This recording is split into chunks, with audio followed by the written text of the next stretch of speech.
Muy buenas tardes, compañeros, compañeras, amigos de esa promoción 74 municipalista, compañeros, compañeras, profesores, profesoras, docentes del Colegio San José de Cúcuta, alumnos del colegio, alumnos de escuela dominical, a mi familia de carne y sangre, a mi familia de la fe, a mis vecinos, conocidos, compañeros, etcétera. Reciban todos un cordial y afectuoso saludo a la distancia, siempre en Cristo Jesús, nuestro amado Salvador.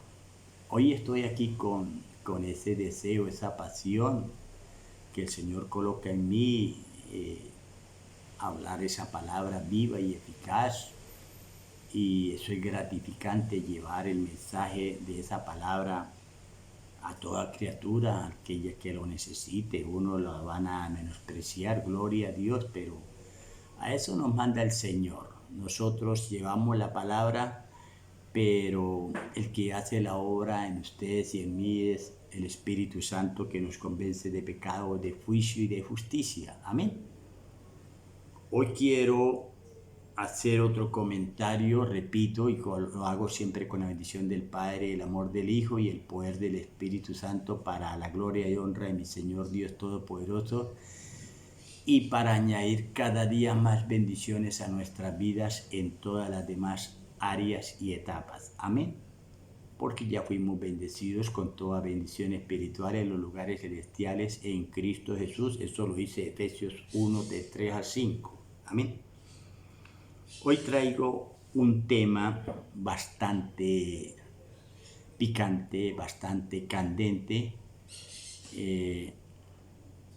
bastante que se presta para debates, y todos tienen la opción de participar activamente, mental o con argumentos. Allá, cuando usted escuche y vea este video, saca usted sus propias conclusiones. El tema es desde la antigüedad, que es la existencia de Dios, del Dios majestuoso, Dios soberano, eterno, el Dios de amor, de misericordia, de perdón. La pregunta sería, ¿para usted Dios existe? Entonces, no sé qué si existe o no existe. Si existe, trae unas implicaciones, y si no existe, pues también trae otras implicaciones. Vamos a avanzar en ese tema, y con mucho respeto, con mucha amistad, no es con el ánimo de confrontar, de pelear, de discutir. No, de eso no se trata. Eso le queda al sistema religioso. Aquí vengo a hacer un aporte de lo que el Señor me regala, y yo lo hago por pura gracia, porque todo lo que yo he recibido de gracia debo entregarlo de gracia. Entonces, pues, compartir ese maná que es la palabra de Dios. Amén. Entonces, de eso se trata. Hoy quiero partir de la faceta como docente del área de la física elemental allí en el colegio, y el Señor me ha regalado unas palabras, y entonces debo hablar como docente de la física elemental, es decir, de la ciencia. Como la ciencia también fue creada, es la creación de Dios, la ciencia también es creación de Dios, porque la palabra dice en Proverbios 19:2, un alma sin ciencia no es buena. Porque si Dios creó la ciencia, entonces la ciencia no es enemiga de Dios. Que hay algunos científicos que hicieron enemistad con Dios, eso es otra cosa, ¿ya? Y son respetables esas posiciones, allá ellos. Pero desde la antigüedad los griegos, esa gente, esa generación sabia de griegos, ellos también exigían, como los científicos de hoy, pruebas, señales de la demostración del Dios majestuoso, del Dios poderoso. Y el científico se apoya en que aplica el método científico para sus eventos, para sus demostraciones, para demostrar, comprobar la existencia de tal elemento, etc. Y eso es válido. Entonces el método científico encaja muy bien en las situaciones naturales, en las condiciones naturales, en los eventos naturales. Pero Dios no es natural, Dios es un ser espiritual. Entonces no le podemos aplicar el mismo método científico, analítico, de razonamiento, de ensayo, de prueba, etcétera, porque no va a funcionar. Hay que aplicarle otro método, que se llama el método de la oración, del clamor, del ruego, de la súplica, de la alabanza, de los ayunos, de la vigilia, de la humillación, de la consagración, etcétera. O sea, muy diferente.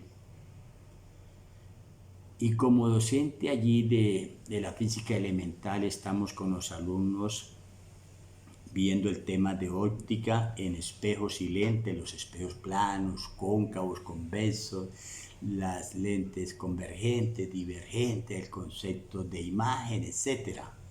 Entonces traigo un ejemplo sencillo. En el laboratorio nosotros colocamos un objeto al frente, un espejo, no importa, plano, convexo, cóncavo, y debe haber luz para que se produzca imagen, porque si ese laboratorio lo hacemos de noche y a oscuras, pues no vamos a ver nada. Es necesario que esté la luz para que se produzca imagen. Entonces, en orden sería el objeto, el espejo, la luz y la imagen que se produce. ¿Qué es imagen? Es una sensación visual producida por un objeto que está colocado al frente, en este caso de un espejo. Sí, solo sí existe la presencia de la luz. ¿Eso qué quiere decir? Que podemos tener un objeto, el espejo, pero si no hay luz, por lo tanto no hay imagen. Así de sencillo. Y eso aplica entonces en un parangón, una comparación con la palabra de Dios, con los caminos del Evangelio. Entonces, primero, el objeto la voy a tomar aquí como objeto la palabra de Dios. El segundo, el espejo va a ser el espejo de la oración. El tercero va a ser la luz de Cristo que resplandece en nosotros. Cuarto, para que haya la imagen de la presencia, de la existencia de Dios en nosotros. ¿Eso qué quiere decir? Que no basta con el primero, no basta con tener primero el objeto, o sea, la palabra, leer la palabra, conocer la palabra, porque hay gente que conoce la palabra, pero nos falta conocer al Dios de la palabra. Segundo, hay gente que ora mucho o reza mucho, pero oraciones rituales, mecánicas, tal vez almáticas, con el alma. El alma es el conjunto de sentimientos, emociones, pensamientos, voluntades. Y el Señor nos dice, no, esa oración no funciona así, porque según la palabra de Dios dice que el Señor está buscando adoradores que le adoren en espíritu y en verdad. Juan 4:23. Y luego lo dice más adelante mi Señor Jesús con las mismas palabras que yo les he enseñado, que son espíritu y son vida. Juan 6:63. En esos dos versículos aparece la palabra espíritu, obviamente, porque el ser humano está formado de un espíritu, de un alma y de un cuerpo. Entonces nuestra oración debe ser en espíritu, porque la dirigimos, ese clamor, ese ruego, esa súplica, la dirigimos a un espíritu, que es el Espíritu de Dios. Entonces el espíritu de la persona se funde con el Espíritu de Dios y uno es en el Señor. Entonces el Espíritu Santo intercede por nosotros, por esa persona, con gemidos indecibles. Es decir, que cuando adoramos, oramos, clamamos en el Espíritu, entonces es porque fuimos trasladados de la potestad de las tinieblas al reino de la luz admirable que es Cristo. Cristo dijo, yo soy la luz del mundo. Repito, si nos quedamos con el objeto, que es la palabra de Dios, y con el espejo de una oración ritual, mecánica, de rezos, etc., es porque no podemos estar abocados cayendo en un sistema religioso que nos inculcó el cura, el sacerdote o el pastor, porque tanto religioso hay en una religión, digamos, por ejemplo, sin ofender a nadie, en una religión católica como en una religión evangélica. Muchos religiosos, y esos son los que contienden, pelean, discuten, confrontan, pero fuertemente.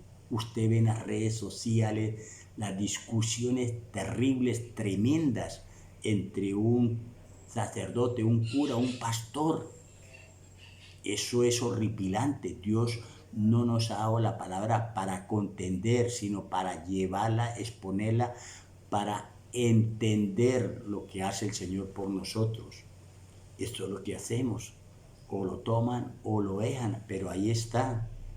Entonces, si nos quedamos en los dos primeros pasos, repito, el objeto, leyendo palabra de Dios que es buena y necesaria, orando, rezando, que es bueno y necesario, pero no es suficiente si no tenemos el tercer, que es la luz de Cristo en nosotros, que resplandece, para que el cuarto paso se dé por derecho propio. Es decir, aparece la imagen, entre comillas, la imagen de la existencia, de la presencia de Dios en esa persona.